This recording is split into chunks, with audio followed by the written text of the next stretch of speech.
नमस्कार। सीटेट कलम में आप सभी का स्वागत है। आशा करते हैं आप सभी अच्छे होंगे। आज का जो वीडियो है वो है एनसीएफ 2005 के ऊपर। ईवीएस का पार्ट 1 टू पार्ट 6 तक आपने देख लिया होगा। आशा आपको वीडियो अच्छी लगेगी। ये ईवीएस का ही पार्ट्स है जिसमें कि एक एनसीएफ का आपको ऐड कर दिया गया है। ठीक है, चलिए स्टार्ट करते वीडियो आज का। एनसीईआरटी की जो कार्य करने की जो बैठक थी वो 14 व 19 जुलाई 2004 की बैठकों में एनसीएफ को संशोधित करने का निर्णय लिया। तो एनसीईआरटी की जो कार्य करने की बैठक हुई थी वो कब से कब तक हुई थी? 14 से 19 जुलाई तक हुई थी, 2004 में हुई थी। और इसमें एनसीएफ को संशोधित करने का निर्णय लिया गया।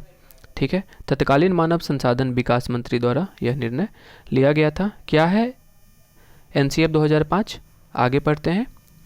यह विद्यालयी शिक्षा का अब तक का सबसे नवीनतम राष्ट्रीय दस्तावेज है।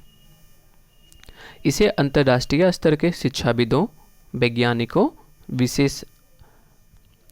विशेषज्ञों व अध्यापकों ने मिलकर तैयार किया है।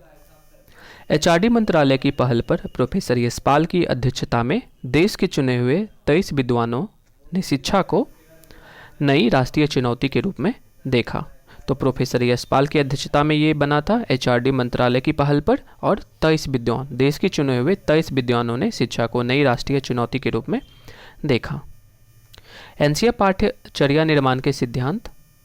फर्स्ट है आपका ज्ञान को स्कूल के बाहरी जीवन से जोड़ा जाए। तो एनसीएफ का मानना है स्कूली ज्ञान को बाहरी ज्ञान से जोड़ा जाए। पढ़ाई को रटंत प्रणाली से मुक्त किया जाए। पाठ्यचर्या पाठ्य पुस्तक केंद्रित ना रह जाए। ठीक है, तो जो पाठ्यचर्या है वो पाठ्य पुस्तक केंद्रित ना हो। कक्षा को गतिविधियों से जोड़ा जाए। गतिविधि कुछ एक्टिविटी करवा के बच्चे को सिखाया जाए। राष्ट्रीय मूल्यों के प्रति आस्थावान विद्यार्थी तैयार हो। राष्ट्रीय महत्व के बिंदुओं को पाठ्यक्रम में शामिल किया गया है। एनसीएफ 2005 के मुख्य सुझाव हैं। शिक्षण सूत्रों का अधिगम प्रयोग हो। ज्ञात से अज्ञात की ओर, मूर्त से अमूर्त की ओर। ये शिक्षण सूत्र है। ठीक है, इसको आपको याद रखना है। ज्ञात से अज्ञात की ओर जाना है, मूर्त से अमूर्त की ओर। सूचना को ज्ञान मानने से बचा जाए। जो सूचना है उसको ज्ञान मानने से क्या हो? बचा जाए। विशाल पाठ्यक्रम व मोटी किताबें शिक्षा प्रणाली की असफलता का प्रतीक है। तो विशाल पाठ्यक्रम बहुत बड़ा है और मोटी किताबें क्या है? शिक्षा प्रणाली की असफलता का प्रतीक होता है। मूल्यों को उपदेश देकर नहीं, वातावरण देकर स्थापित करना चाहिए। तो मूल्यों का उपदेश नहीं देकर वातावरण देकर स्थापित करें। अच्छे विद्यार्थी की धारणा में बदलाव क्या है? आवश्यक है। अर्थात अच्छा विद्यार्थी वह है जो तर्कपूर्ण बहस के द्वारा अपने मौलिक विचारों को शिक्षकों के सामने प्रस्तुत करे। जो बच्चा तर्क दे रहा है, मौलिक विचार दे रहा है, ठीक है, तो वो अच्छा विद्यार्थी माना जाएगा। अभिभावकों को सख्त संदेश दिया जाए कि बच्चों को छोटी सी उम्र में निपुण बनाने की आकांक्षाएं गलत है। तो बहुत सारे पेरेंट्स का रहता है कि नहीं मेरा बेटा क्या हो, फर्स्ट हो, ठीक है, सेकंड हो, मतलब एक रैंक पे आए। लेकिन वो क्या है, वो अपेक्षा है, वो जो होनी पेरेंट्स को जो होती है ना, वो गलत है। तो उसमें बच्चों को, अभिभावकों को आप सख्त संदेश दीजिए कि बच्चों को छोटी सी उम्र में निपुण बनाने की जो आकांक्षाएं क्या हैं, गलत हैं। बच्चों को स्कूल से बाहरी जीवन में तनावमुक्त वातावरण प्रदान करना। कक्षा में शांति का नियम बार बार ठीक नहीं, अर्थात जीवन कक्षागत वातावरण को प्रोत्साहित करता है। कक्षा में शांति का नियम, जैसे बच्चे शांति बनाए रखे। बच्चा अगर शांत बैठता है, अगर सहपाठी से बात विचार नहीं करता है, तो उसका भाषा अधिगम क्या होगा? प्रभावी नहीं होगा। सह शैक्षणिक गतिविधियों में बच्चों के साथ अभिभावकों को भी क्या होना चाहिए? जुड़ना चाहिए। समुदाय को मानवीय संसाधन रूप में प्रयुक्त होने का अवसर देना चाहिए। खेल आनंद व सामूहिकता की भावना के लिए रिकॉर्ड बनाने व तोड़ने की भावना को प्रश्रय ना दें। बच्चों की अभिव्यक्ति में मातृभाषा महत्वपूर्ण स्थान रखती है। अधिगम परिस्थितियों में इसका प्रयोग करें। ठीक है, तो मातृभाषा को महत्वपूर्ण स्थान देना है कक्षा में, बिकॉज अलग अलग प्लेस से, अलग अलग जगह से बच्चे आ रहे हैं, तो उनकी मातृभाषा उनकी प्राथमिकता होती है। बच्चे मातृभाषा ही सीख के आते हैं स्कूल में, तो आप उनकी मातृभाषाओं को प्राथमिकता दीजिए।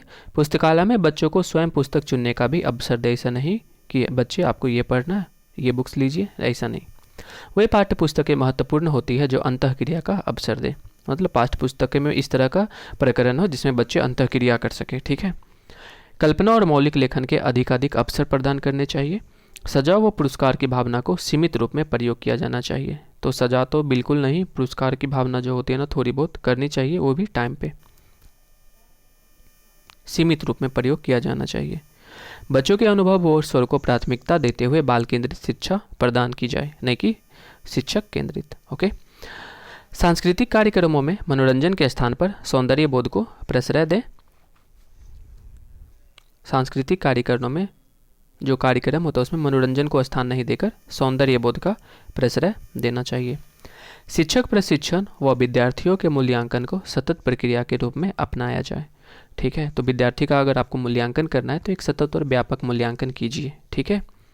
शिक्षकों को अकादमिक संसाधन व नवाचार आदि समय पर पहुंचाए जाए। जो नवाचार है, प्रगतिशील शिक्षा कहता है कि समय के अनुरूप क्या हो, शिक्षा व्यवस्था भी बदलना चाहिए। शिक्षा के लक्ष्य एनसीएफ 2005 के अनुसार क्या क्या है? स्कूल के जीवन को बाय मतलब घर या पड़ोस के जीवन से जोड़ना। आत्मज्ञान स्वयं को खोजने की एक निरंतर प्रक्रिया बने। मूल्य शिक्षा अलग ना होकर शिक्षा में ही हो। ठीक है, जो मूल शिक्षा है वो अलग ना होकर वो शिक्षा में ही समाहित कर दिया, जिसे नैतिक शिक्षा आपका कह सकते हैं। सांस्कृतिक विविधता का सम्मान करें। व्यक्तिगत अंतर को स्वीकार करें कि हो सकता है एक विद्यार्थी तेज है, एक विद्यार्थी थोड़ा कम है, तो उसको आपको स्वीकार करना चाहिए। राष्ट्रीयता व देश पर गर्व हो। कक्षा में अच्छा माहौल व उसमें बच्चों की भागीदारी। शिक्षा प्रक्रिया को गरीबी, संप्रदाय, जाति, लिंग से मुक्त करना। तो शिक्षा को आपको क्या, गरीबी, ऐसा नहीं कि बच्चा गरीब है नहीं पढ़ेगा, इस संप्रदाय से बिलोंग करता है ये नहीं कर सकता, तो इस पे हमें नहीं जाना है। सबको समान शिक्षा समावेशी कक्षा के द्वारा शिक्षा देनी चाहिए। साहित्य व कथात्मक रचनात्मकता को कल्पनात्मक रचनात्मकता को क्या करना चाहिए, बढ़ावा देना चाहिए। इसका मुख्य उद्देश्य है पाठ्यक्रम के बोझ को कम करना। इंपॉर्टेंट पॉइंट्स है, शिक्षा में व्याप्त विसंगतियों को कम करना, ऐसे पाठ्यक्रम का विकास जिसमें ज्ञान का व्यवस्थित रूप विकसित हो। ठीक है, तो आगे देखते हैं। टीचर एज अ फैकल्टी सुविधा प्रदाता के रूप में टीचर को देखना चाहिए। ठीक है, सुविधा प्रदाता। Aim of teaching English multilingualism, तो ये क्या होता है, बहुभाषिकता को हमें बढ़ावा देना चाहिए। ठीक है, एम ऑफ टीचिंग क्या, सारे बच्चों के भाषा का सम्मान हो। MLL इसका फुल फॉर्म होता है minimum level of learning. MLL का full form. Children don't fail whole system fail, अगर बच्चा फेल होता है तो पूरा का पूरा सिस्टम फेल है, तो ये कहता है NCF 2005। Educational text can be a supplement, मतलब शिक्षा जो होता है ना, शिक्षक, ये क्या होते हैं, एक दूसरे के पूरक होते हैं, शिक्षा और शिक्षक। NCF suggests 25% to 40% question should be short answer type, तो एनसीएफ सजेस्ट करता है कि 25 से लेकर 40% क्वेश्चन कैसे होने चाहिए, शॉर्ट बहुवैकल्पिक प्रश्न के रूप में बच्चे को दिया जाना चाहिए। ठीक है। Chairman of national steering committee professor Yashpal, तो इसके चेयरमैन कौन थे, professor Yashpal. Homework time for 11th and 12th 2 hours, तो बच्चे का जो होमवर्क टाइम है 11th और 12th के बच्चे का वो होना चाहिए 2 घंटे। Stress related problems of students can be removed by guidance and counselling. ठीक है, तो गाइडेंस के द्वारा बच्चे का जो स्ट्रेस होता है स्टूडेंट का पढ़ाई के प्रति, उसको कम करिए। नेशनल सिस्टम ऑफ एजुकेशन को ऊपर लेकर जाएगा, ये कथन है एनसीएफ का और NEP 1986, राष्ट्रीय शिक्षा नीति 1986 और एनसीएफ का कहना है कि नेशनल सिस्टम ऑफ एजुकेशन को ऊपर लेकर जाएगा।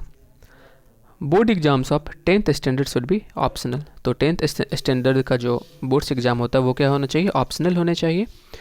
Evaluation system should be based on grades. ठीक है, अगर बच्चे को आपको मूल्यांकन करना है तो आपको ग्रेड्स में उसका मूल्यांकन कीजिए। बोर्ड को एग्ज़ाम कब रिकंडक्ट कराने चाहिए, तो इमीडिएटली, हाँ इमीडिएटली तुरंत करवाने चाहिए एग्ज़ाम को रिकंडक्ट।